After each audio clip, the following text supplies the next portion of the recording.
Thankfully, it's nothing boring to me. So hopefully it gets you there. But even if it is, you're only stuck with me for 25 minutes, so I'll try to make it as entertaining as I can. But yes, these lessons come to us from a man named Fred Rogers, or as you may know him, Mr. Rogers of Mr. Rogers' Neighborhood. Great. Well, so you know, Mr. Rogers, this was a childhood TV show of mine and many others, it seems like. Yeah, his show was very simple and slow and quiet, but you know, somehow, in all that simplicity, he taught some of the biggest lessons that I think we forget as we grow up. And you know, I know how to tie my shoes, I know how to wash my hands, and I'm like reasonably confident I won't get sucked down the bathtub drain. He wrote a whole song about it, so I'm really feeling secure in that. But you know, the bigger things like grief, anger, love. I don't know, he had such a simple way of talking about these very big, complicated, and somewhat scary ideas that almost made me feel like I understood them. And so, with you, I'd like to go back to that feeling, that neighborhood. Today is a very special day. A very, very, very special day. A very, very, very, very, very, very, very, very, a very, very, very special day. Okay, so this was my first Mr. Rogers song that I heard. I remember it so vividly, okay? It was Christmas morning, and my brother had just received a record player and a Mr. Rogers vinyl for Christmas, and he was so excited. He begged me to help him set it up, and so I did. I remember I plugged it in the kitchen, I took out the glossy red vinyl, set it down, dropped the needle, and I was hooked. I mean, sure, 50% of that song was the word very, but there was something about the simple melody, the easy lyrics that called to me. I don't know, so I sat there listening, and I thought, how simple, but how true. It was a very special day. I was with my beautiful family on a chilly but warm Christmas morning, and as I sat and continued to think, I said to myself, well, maybe I have the power to make every day a very, very special day, including this one. Hi. We have met, and I think I can safely assume that I've had a quite adequate look.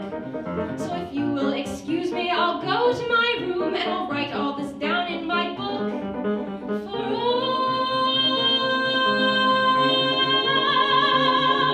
I think I may want to remember today.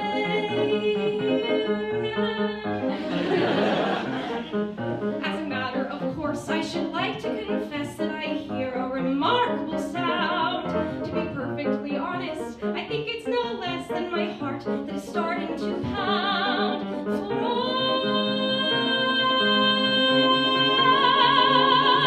I think I may want to remember this 1st of December. I know I shall want to remember today.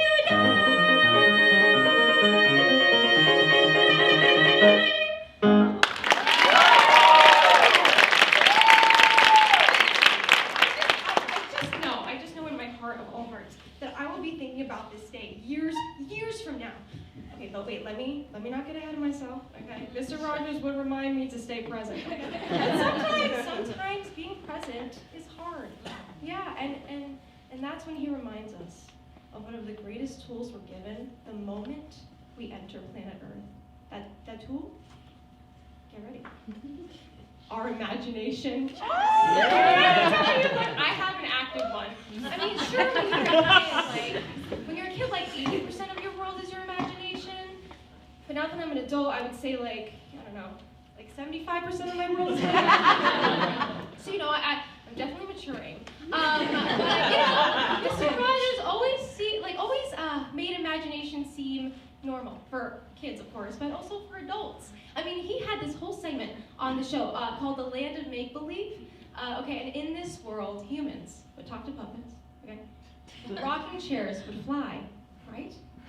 Cereal rained down from the sky. Crazy, I know, it's funny, but imagination is such a wonderful tool. I mean, for kids and adults. It came in especially handy for me in high school. This is going to come as a shock to a lot of you because of how unbearably cool I am. But I did not have a lot of friends in high Yes, I didn't really have any friends in high school. I mean, I had people that I would talk to in class and stuff, but the weekends were quiet. I don't know.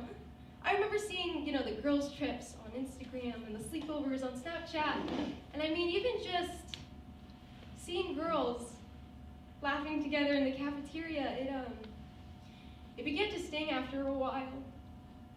So on the days it became too much, I remember I would scurry off to the practice rooms during lunch and sing a song or two. I would imagine that I was someplace else, someone else.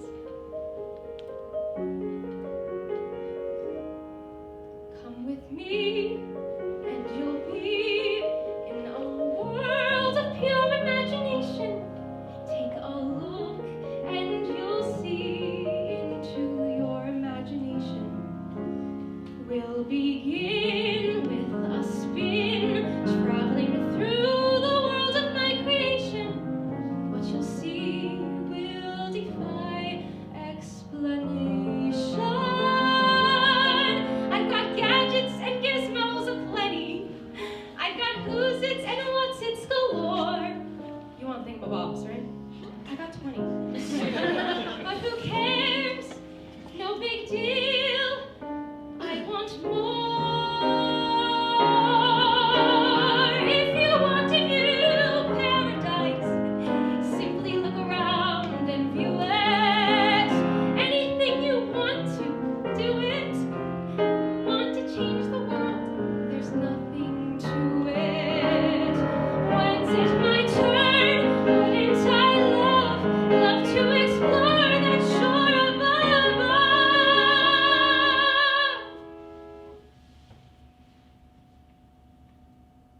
Out of the sea, wish I could be part of that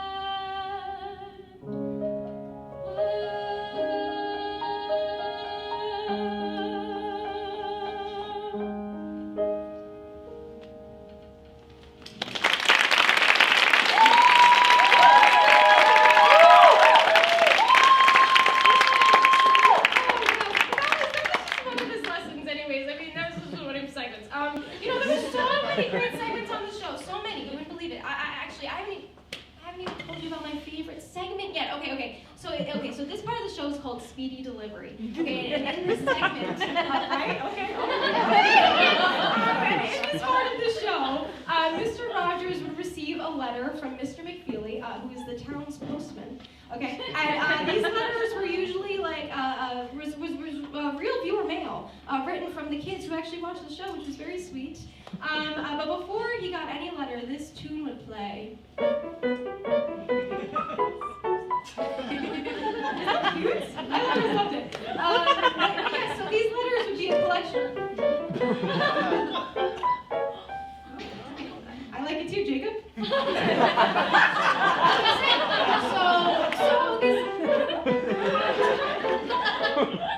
Hey, I know, I just. Oh!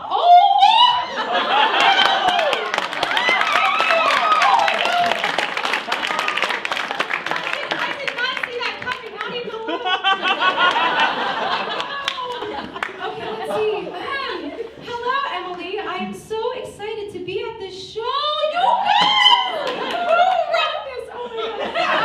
I wasn't sure at first if I would be able to make it, but I am here. I have been looking forward to this ever since you haven't stopped talking about it 6 months ago, non-stop. Oh my gosh, do you remember when you actually didn't get into the class and thought that you weren't going to be able to? I'm just going to skip that. I'm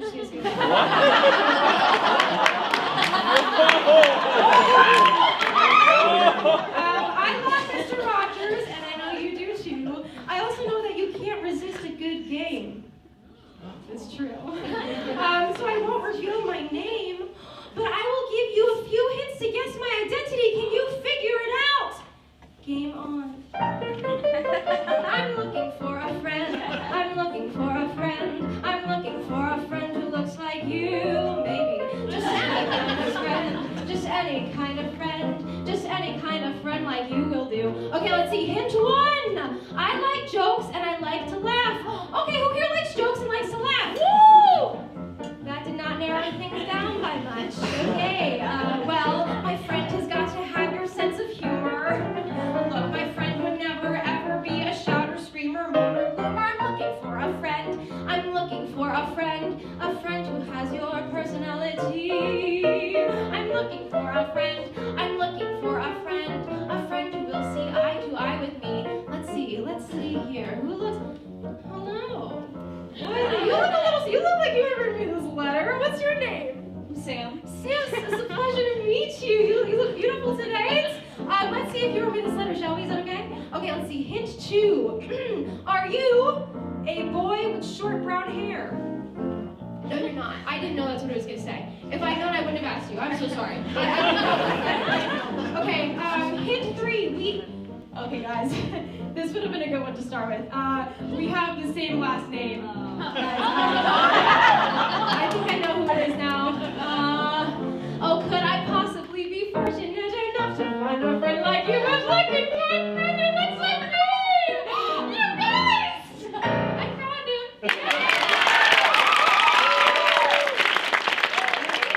This is my brother, Nicholas Pellecchia.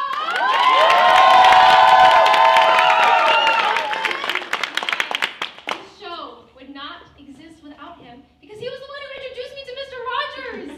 Nikki, how are you feeling tonight? Yes, me too. Oh my gosh. Okay, well, I mean, Nicholas and actually my whole family, my mom, my dad, they have been my best friends since I can remember.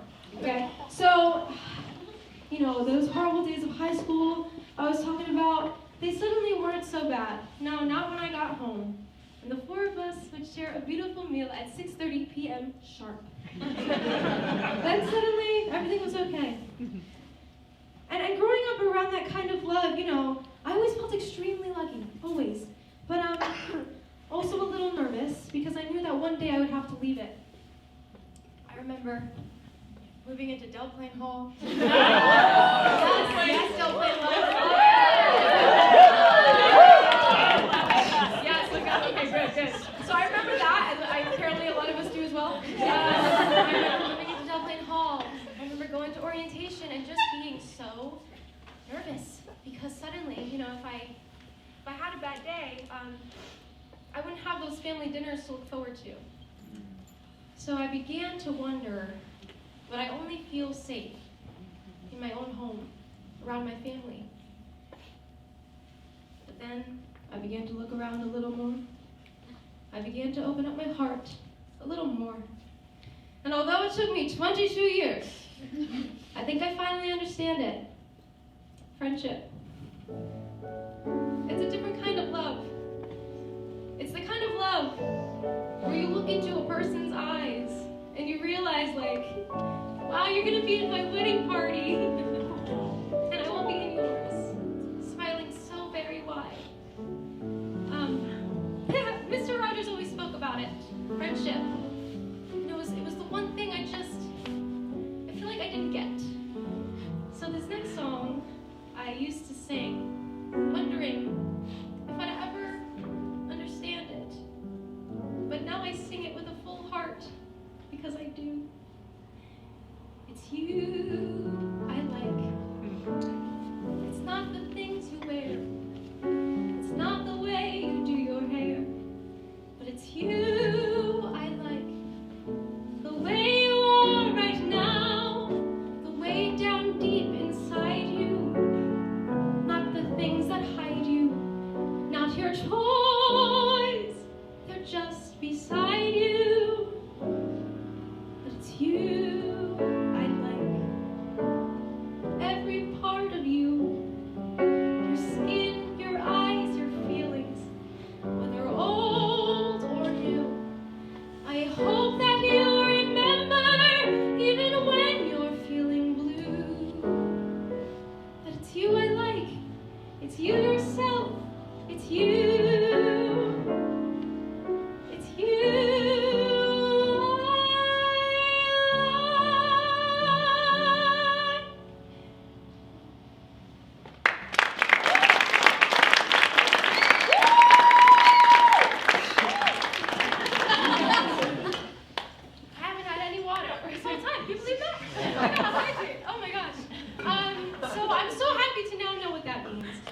started with Nicholas, my OG best friend. Okay. So Nicholas is 3 years older than me, but growing up, it never really felt that way. See, my brother has something called duplication 15q, which to the common eye will look like autism, but he can't do a lot of the things that we take for granted. And growing up, Nicholas and I never fought, never. But we never really spoke either. And this was always a little harder for me than I'd like to admit. I remember little Emily trying so hard to understand without really even knowing how to begin to understand such a thing. But there was a Mr. Rogers song that always helped me. It goes, be brave, and then be strong. Be brave, you'll not go wrong if you are right. Keep your chin up tight. So be brave and then be strong.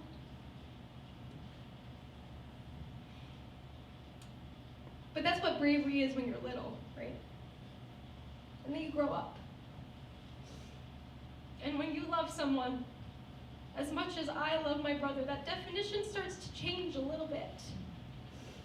And with that definition change comes a few questions. Questions like, what will his future look like? Questions like, well, what will my future look like because of his? And the loudest and usually most persistent is something like, will I be enough? Will I be good enough? Will I be strong enough for the both of us? And once those questions start, it gets loud. So loud that you can't hear yourself or Mr. Rogers or anything. Have you ever wondered, well, I have, about how when I say red, for example, there's no way of knowing if red is the same thing in your head as red means in my head when someone says red, and how if we are traveling at almost the speed of light, and we're holding a light, that light will still travel away from us at the full speed of light, which seems right in a way. But I'm trying to say, I'm not sure, but I wonder if inside my head I'm not just a bit different than some of my friends. These answers that come into my mind unwritten, these stories delivered to me, fully written, and when everyone shouts like they seem to like shouting, the noise in my head is incredibly loud, and I wish it would stop. My dad, my mom, and Nikki. And I'm sorry, I'm not quite explaining it right, but the noise becomes anger, and the anger is light, and this burning inside me would usually fade, but it isn't today, and the heat and the pounding, and my heart is pounding, and my eyes are burning, and suddenly everything is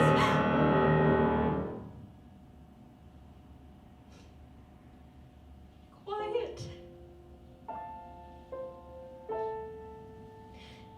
Like silence, but not really silent.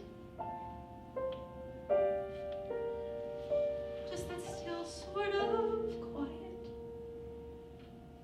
Like the sound of a page being turned in a book, or a pause in a walk in the wood. And just when those mean things I say to myself seem to get a little too loud, there they are, my family.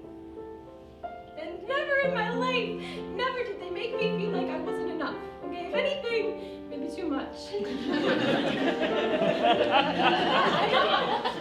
then I remember the sweet memories with my brother, because although he was shy, there was one thing that got him to come out of his shell, okay? And that was whatever Michael Jackson song he got at the time. Yes, Michael Jackson! I remember this quiet kid suddenly becoming the loudest person in the house as he jammed out. And he had a microphone with sparkling love, the works, okay? And, I thank my brother for introducing me to Mr. Rogers. But I thank Michael Jackson for introducing me to my brother. So Nikki, this next song is for you. Today, tomorrow, and for every single day after that. You and I must make a pact. We must bring salvation back. Just call my name, and I'll be there.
figured out yet, not even close. What I do know, though, is that my brother taught me of a new kind of love, right? A kind of love that doesn't need any big gestures or big words or even eye contact. Just presence. Just being there. So I guess Mr. Rogers doesn't have all the answers, I guess. Being brave is easier said than done. And sometimes, when I face these things in my adult life, I can't help but find myself longing for and missing a simpler time. A less complicated time. So I know when life gets scary, all I need to do is close my eyes and imagine that I'm back there with little Emily.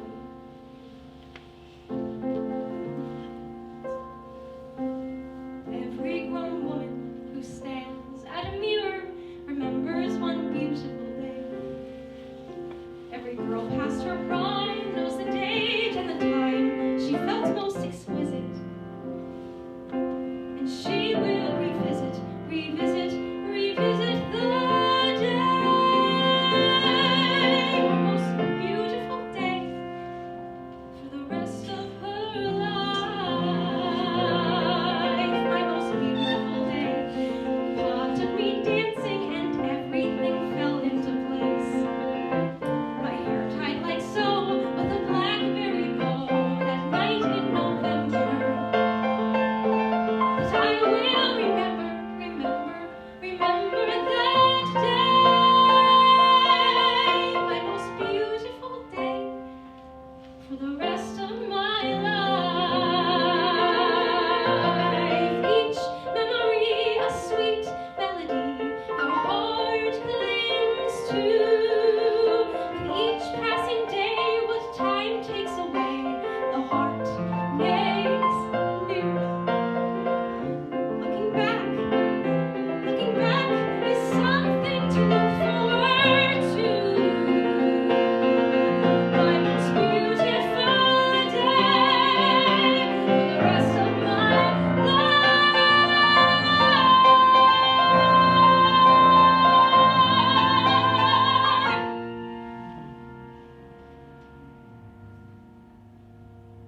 Your most beautiful day for the rest of your life.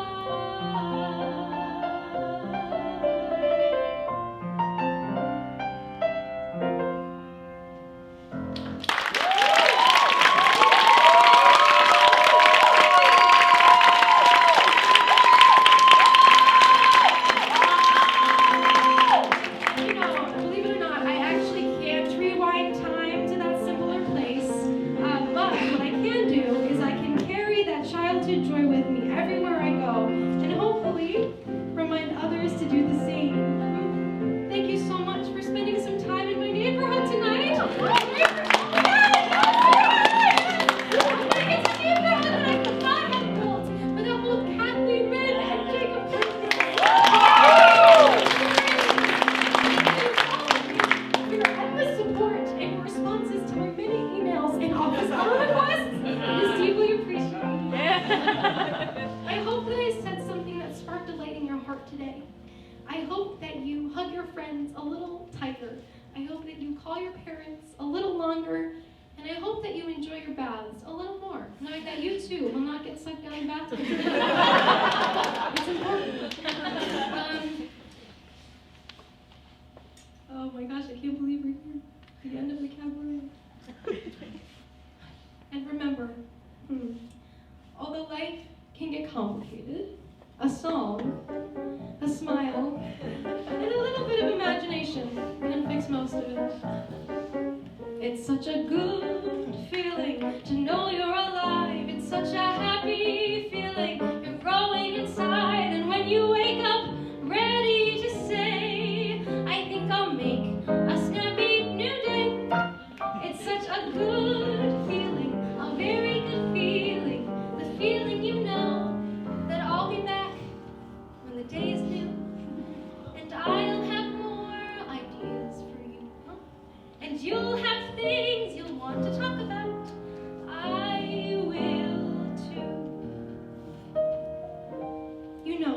You make each day such a special day. Do you know how? By just your being